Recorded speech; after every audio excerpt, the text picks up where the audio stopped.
getting 3-0'd and then have climbed all the way here since. So we'll see as we're starting up with game 1 as Marckiemoo and Futurebubble are going to try to put a stop to this elimination run that Sandstorm and Mounir have been trying to make happen. This should be good. I mean, we kind of talked about a little bit as these guys are kind of settled in here, but we were talking last night and Sandstorm, he's like, he didn't have a teammate, I didn't have a teammate. Like, it was just literally one of those things. And like you said, it's working out very well for them so far. Sandstorm's going to go ahead and control the ground. They are picking him up with a signature. No follow-up really from Mounir there. Okay, and Mounir going to go ahead and kind of bide the side here. I mean, of course, with Teros, you know, really strong right now. Oh, doesn't get the save there with the recovery. It just barely doesn't connect. And so that's going to be a tough one for Sandstorm. But Mounir going to come back with that invulnerability, probably going to pick up a hammer and try to get things going. Sends Futurebubble way out to the left side. Now we got that 2v1 as we see Marckiemoo going to go ahead and fall off the right side. Oh, big, huge downlight from Mounir. Going to go ahead and clear the stage. As Marckiemoo now has a cannon in hand, going to force everybody back over to the left side. But now we see a power play from blue team as they're trying to put hands on Marckiemoo. Oh, nice reversal. Going to go ahead and send Sandstorm up and out of here.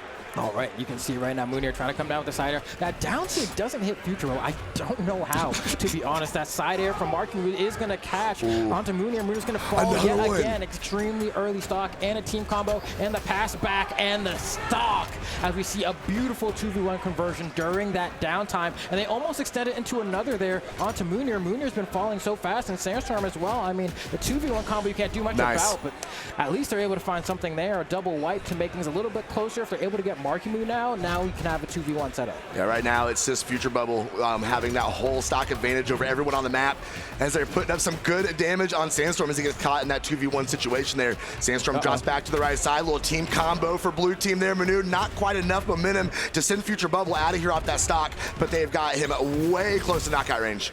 Okay, and that's not going to be enough here. Sandstorm trying to get some space. Mounir in the deep red. I think they were hoping that that combo would have at least knocked out one of them, right? Because they don't have the ability to combo both members because that down tick from Sandstorm can only hit one person, but didn't give them that opportunity they were looking for.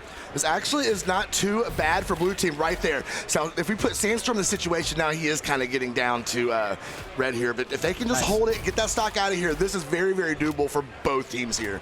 Futurebubble has a lot of health to be able to pull out this this 2v1 situation, and then Sandstorm and Mounir, as long as they can not take any damage here, should be able to get the job done as they are putting in a really good edge guard here.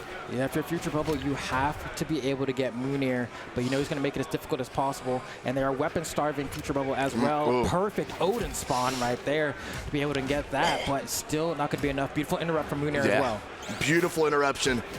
Well, that might be it.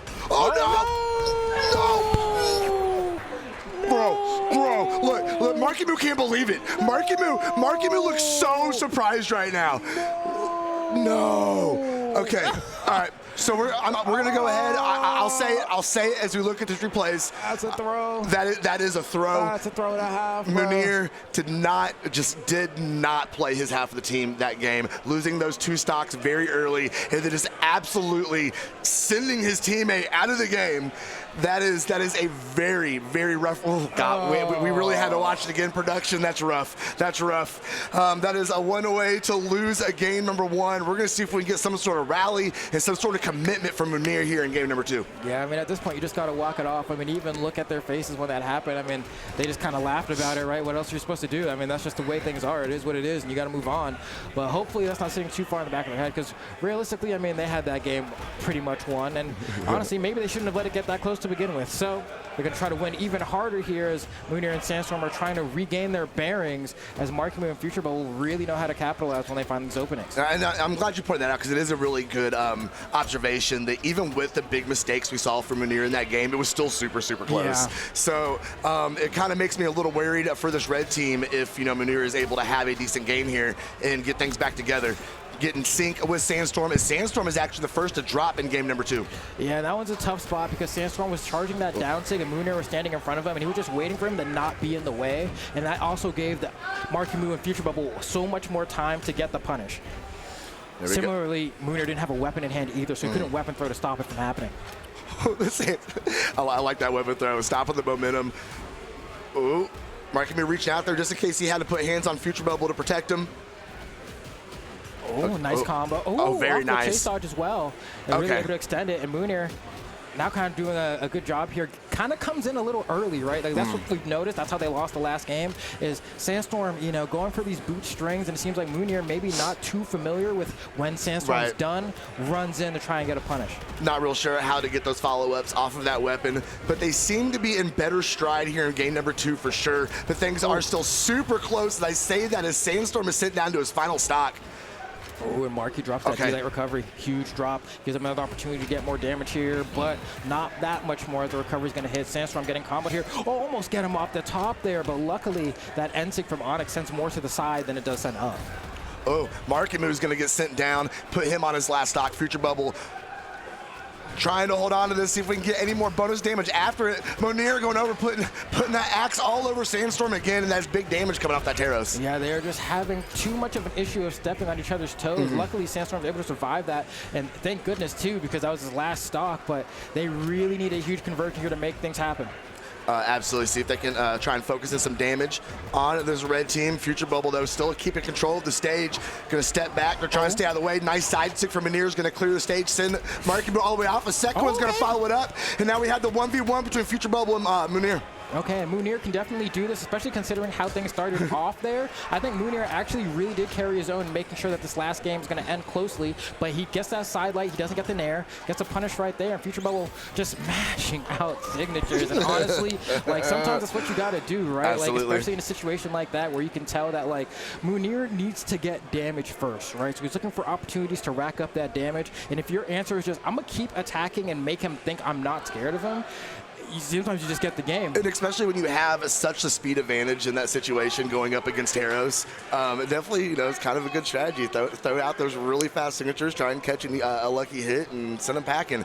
And just like that, this is not how I would have it just needed to be cleaner, you know what I mean? But as you said, like, it was a matter of he didn't have a teammate, I didn't have a teammate. And we're watching that happen in real time where it's like there's what I can only describe as maybe slop is too steep of a word. But it's a little steep, Flambo. It's a little steep. It's not as pristine as it should be. Exactly. You know? This is definitely not a team that has been playing together for the last 6 months that, you know, is inside each other's heads. There we go. Very good conversion if they can get the stock here to start off game number 3.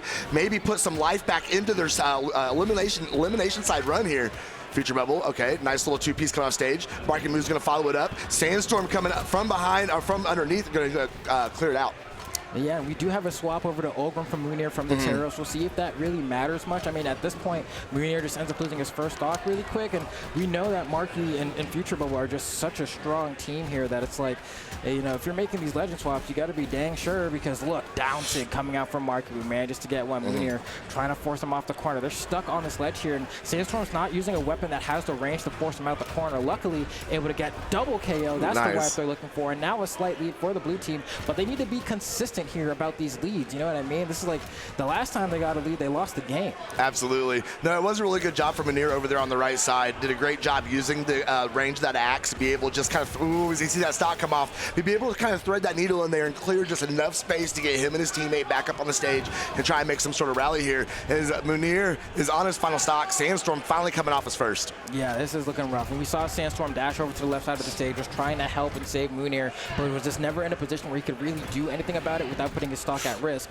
And now, I mean, Mounir taking way too much damage, getting caught here in the orange. I mean, Ogrim does have high defense, but not going to be able to survive much longer, which puts a lot of pressure on Sandstorm to find these openings. Great interrupt from Mounir, though, trying to minimize the amount of damage that Sandstorm's taking. But at the end of the day, like, he is getting beat up right now. Like, you can just see the difference in synergy. Marckiemoo and Futurebubble, they are hand in hand. They are in stride, throwing down the team combos, and is all up to the 4-time world champion, trying to get this clutch here in game number 3. Yeah, this one's going to be tough for sure. I mean, you can see he's trying to lock in here, but he got 4 stocks to get through. They start the team combo. They've done this so many times. You know how it ends. Say the bye-bye. down sig, and that is GG. 3-0 Marckiemoo and Futurebubble over Mounir and Sandstorm after what I can only call a disastrous ending to game 1.